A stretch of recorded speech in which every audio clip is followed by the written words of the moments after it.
اعوذ باللہ من الشیطان الرجیم، بسم اللہ الرحمن الرحیم۔ السلام علیکم ورحمۃ اللہ۔ جیسے کہ آپ کو پتہ ہے، اگر آپ پاکستان سے باہر رہ رہے ہیں اور پاکستان میں اگر آپ موجود ہیں تو آپ اس کا غالباً تجربہ کر رہے ہیں، اگر آپ لاہور، پنڈی اور اس طرح کے شہروں میں ہیں، کہ انڈیا نے پاکستان کی طرف ڈرون طیارے بھیجے ہیں جو نسبتاً عام جنگی طیاروں سے ان کا سائز جو ہے وہ چھوٹا ہے، کچھ میٹروں میں ہوتا ہے، اور اس کی وجہ سے مختلف علاقوں میں کچھ دھماکوں کی آوازیں بھی سنائی دی گئی ہیں اور کچھ محدود سطح پر کچھ جگہ پر نقصان بھی ہوا ہے۔ تو آئیے اس کے بارے میں کچھ بات کرتے ہیں۔ سب سے پہلا نقطہ تو یہ ہے کہ رسول کریم صلی اللہ علیہ وسلم کی یہ حدیث ہے کہ جس نے یہ کہا کہ اس کی قوم ہلاک ہو گئی تو اس نے واقعی اپنی قوم کو ہلاک کر دیا۔ یہ اس بات کی طرف اشارہ ہے، جس عمر میں، جس وقت میں، جس صدی میں ہم رہ رہے ہیں، کہ یہ انفارمیشن کی جنگ کا زمانہ ہے، یا جس کو پروپیگنڈا کی جنگ بھی کہا جاتا ہے، جس کے اندر سچ کو جھوٹ ملا کر پیش کیا جاتا ہے اور اپنے حریف کی، دشمن کی صفوں میں خوف پھیلانے کی کوشش کی جاتی ہے۔ تو جہاں تک بھارت کے لوگوں کی بات ہے یا بھارت کی حکومت کی بات ہے، تو بھارت کی حکومت یہ جرت تو نہیں کر پائی اس دفعہ کہ وہ پاکستان میں اپنی یا تو باقاعدہ فوج بھیجے یا اپنے ہوائی جہاز بھیجے جو کہ پائلٹ کے ذریعے اڑائے جاتے ہیں، کیونکہ جو 2019 کا واقعہ ہوا تھا جس میں پاکستان ایئر فورس کے بہادر پائلٹوں نے انڈیا کے جو ابھینندن صاحب تھے ان کے جہاز کو مار گرایا، ابھینندن صاحب کو پکڑ لیا، گرفتار کر لیا اور آخرکار قید سے ان کو پاکستان نے چھوڑا اپنے ملک کی طرف واپس۔ تو اس واقعے کے بعد خوف کے مارے پاکستان کا دشمن، جو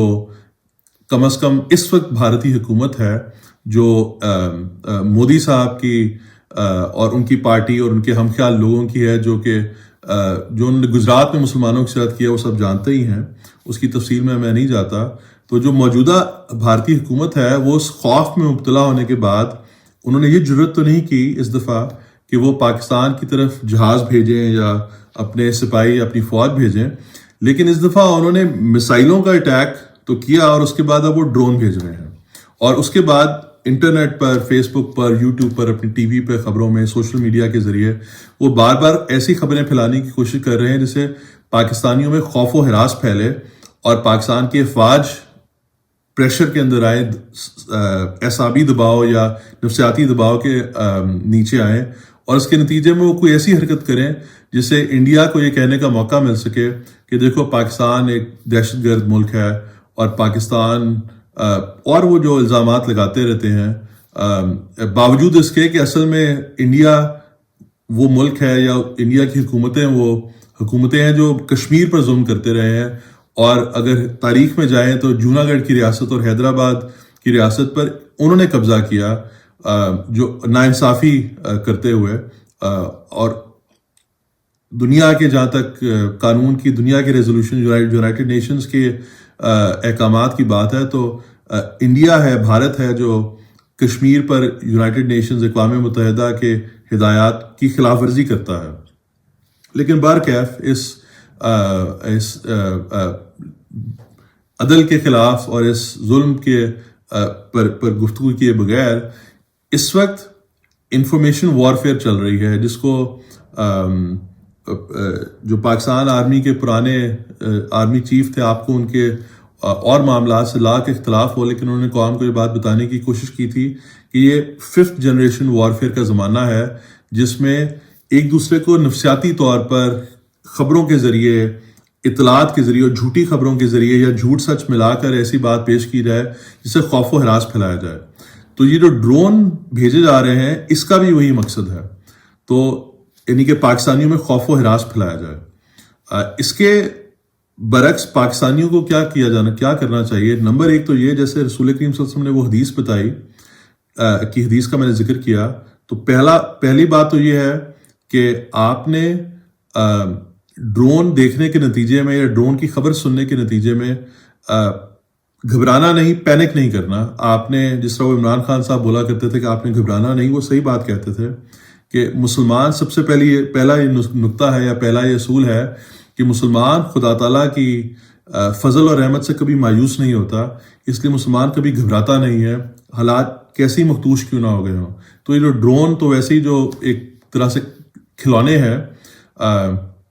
ایک طرح سے کھلونے نہیں بھی ہیں کیونکہ ان میں کچھ بارود بھی ہوتا ہے، لیکن بہرحال پرانے جو جنگی جہاز ہوا کرتے تھے یا جو مسائل ہوتے ہیں ان کے لحاظ سے تو یہ کھلونے ہیں جو کہ بہت تعداد میں وہاں سے ایک ملک سے دوسرے ملک بھیجے جا سکتے ہیں۔ تو ان کھلونوں کے نتیجے میں، ان جنگی کھلونے ان کو کہہ لیں، اس کے نتیجے میں پینک یا خوف کی فضا ہرگز قائم نہ ہونے دیں، اور اس خبروں کو آگے نہ پھیلائیں، اور ہاں عوام میں نہ پھیلائیں یا ایسے لوگوں میں نہ پھیلائیں جو سن کے خوفزدہ ہو جائیں، بچوں میں ہرگز نہ پھیلائیں۔ اور اگر آپ کے گھر کے قریب یا جس علاقے میں آپ ہیں وہاں پہ اگر آپ کو ڈرون ملے تو آپ گھر کے اندر چلے جائیں، ایسی جگہ پہ چلے جائیں جو کھڑکی سے دور ہو، تاکہ اگر خدا نخواستہ وہ ڈرون آپ کے گھر کی طرف آئے تو آپ کو اس سے نقصان نہ پہنچ سکے، تو اور آپ اسے بچت میں رہیں، اور اس کی خبریں نہ پھیلائیں۔ یہ ایک اہم موٹا نقطہ ہے کہ پاکستان اللہ کے تعالیٰ کے فضل سے بڑے مختوش حالات میں بنا تھا۔ اللہ فضل کرے، اللہ پاکستان کو ہمیشہ زندہ و سلامت رکھے اور پاکستان کو ترقی کی راہ پہ چلائے۔ اس لیے یہ جو ڈرون حملے ہیں یا اور بھی بھارت کی طرف سے جو کوشش کی جائے گی، اس کے بارے میں گھبرائے نہ، اور اس کی اطلاع ضرور جو سول ڈیفنس کے ذرائع ہیں، جو سول ڈیفنس کا آفس ہے آپ کے علاقے میں، آپ کے شہر میں، آپ اس کو ضرور اطلاع کریں جب آپ اپنے آپ کو محفوظ خیال کریں۔ اگر آپ نے کوئی تصویر کھینچی ہے اس ڈرون کی تو بے شک وہ تصویر بھی اس کو مہیا کریں، اور اگر کہیں سے ڈرون آپ کے علاقے میں گر گیا ہے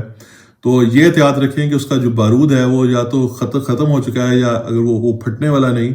اور جب اب یہ تسلی ہو چکی ہو، یا پولیس کے یا فوج کے یا جو اینٹی بام ڈسپوزل اسکواڈ ہے اس کے جو لوگ ہیں جو اس کام کے ماہر ہیں، جب انہوں نے اس کا جائزہ لے کے معائنہ کر کے اس کو ناکارہ کر دیا ہو، اگر اس میں کوئی ایسا پھٹنے والا مواد ہے تو اس کے بعد اس کے قریب جائیے، اس کے علاوہ اس کو حقیقت میں کھلانا سمجھ کے نہ جائیے اس کے پاس۔ یہ تو دوسری بات۔ تیسری بات یہ کہ آئندہ آنے والا زمانہ ڈرون اور پہلے تو جہازوں کے ذریعے اور میزائلوں کے ذریعے جو برتری ہے دشمن کے اوپر وہ ثابت کی جاتی تھی، لیکن اب آگے آنے والا زمانہ آرٹیفیشل انٹیلیجنس، روبوٹس، ڈرونز، اس طرح کی چیزوں کا ہے۔ یہ بڑا اہم ہے کہ ہم اپنے بچوں کو ایسی تعلیمی شعبوں میں بھیجیں اور پھر ایسے کاروباروں میں بھیجیں، وہ ایسی کمپنیاں بنائیں، ایسی ریسرچ کریں جس کے نتیجے میں وہ کمپنیاں بنیں جس میں اس طرح کی جو پروڈکٹس ہیں ان کا، اور ضروری نہیں کہ وہ جنگی استعمال ہو بلکہ اس کا عام سول استعمال ہو، جس طرح ڈاکیے کی متبادل ہے یہ ڈرون۔ یہ تخریبی کارروائی کے لیے یا جنگی کارروائی کے لیے تو استعمال ہو ہی سکتا ہے، لیکن اس کا مثبت استعمال یہ ہے کہ یہ بڑا سستا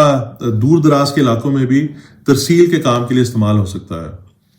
اس طرح کی اور بہت ساری چیزیں ہیں جس کے لیے ڈرون استعمال ہو سکتا ہے۔ تو آگے آنے والے سالوں میں اور دہائیوں میں اس کے ذریعے سے بہت زیادہ اپنا معاشرہ کی ترقی کی جا سکتی ہے اور معاشی ترقی کی جا سکتی ہے، اور دنیا میں پاکستان کا نام بھی بنایا جا سکتا ہے۔ تو ایک بات تو یہ جو آپ کریں۔ دوسرا، جو پاکستان کی فوج ہے وہ اس کو حکومت نے یہ مکمل اختیار دے دیا ہے، اور وہ خود بھی کچھ حد تک اختیار رکھتے ہیں، جیسے آپ جانتے ہی ہیں، پاکستان کی سالمیت کے لیے، پاکستان کے دفاع کے لیے۔ تو وہ جب فیصلہ کریں گے اس فیصلے کے مطابق وہ دشمن کو ایک مؤثر جواب دیں گے۔ آپ ان کو وہ مؤثر جواب سمجھنے کے لیے وقت دیں اور صبر کریں، خدا تعالیٰ سے دعا کریں اتنی دیر، اور تحمل سے اس بات کا انتظار کریں کہ وہ مناسب گھڑی کب آئے گی۔ جس طرح کہ پاکستان ہماری فوج کے جو لیڈران ہیں انہوں نے کھل کے بات بتائی ہے کہ انشاءاللہ تعالیٰ پاکستان بھارت کی اس کارروائی کا، جس میں اس نے میسائل چلائے ہیں اور پاکستان کے جو سویلینز ہیں ان کو شہید کیا ہے، اس کا بھرپور جواب دیا جائے گا، جس کو پوری دنیا دیکھے گی بھی اور اس کی گونج بھی سنے گی۔ تو انشاءاللہ تعالیٰ یہ وقت آئے گا، لیکن اس کے لیے وقت دیں فوج کو۔ ٹھیک ہے، ہمارے پاکستان کے اندر بہت سارے مسائل ہیں، لیکن یہ وہ وقت نہیں ہے ان مسائل کو ڈسکس کرنے کا یا اس پہ گفتگو کرنے کا یا ایک دوسرے پہ انگلی اٹھانے کا۔ ہم میں سے اکثر لوگ مسلمان ہیں، عام قاعدے کی بات بھی، دنیا کا دستور بھی یہی ہے، اگر آپ مسلمان نہیں بھی ہیں یا کسی اور مذہب کے بھی ہیں کہ مشکل وقت میں لوگوں کو اکٹھے ہو جانا چاہیے، لیکن مسلمانوں کے لیے خاص طور پہ جو لوگ تاریخ سے تھوڑا بھی واقف ہیں، حضرت علی رضی اللہ تعالیٰ عنہ، حضرت علی کرم اللہ وجہ رضی اللہ تعالیٰ عنہ اور حضرت امیر معاویہ کی جو لڑائی تھی، اس لڑائی میں ایک موقع ایسا بھی آیا جب جو رومی فوج تھی اس کی طرف سے کچھ خطرہ تھا، تو اس خطرے کے نتیجے میں حضرت علی اور حضرت امیر معاویہ اکٹھے ہو گئے تھے، اور انہوں نے دشمن کو ایک خط لکھا تھا کہ غالباً اگر مجھے صحیح طرح یاد ہے تو حضرت امیر معاویہ نے خط لکھا تھا کہ میں سب سے پہلے علی کی فوج میں آگے بڑھوں گا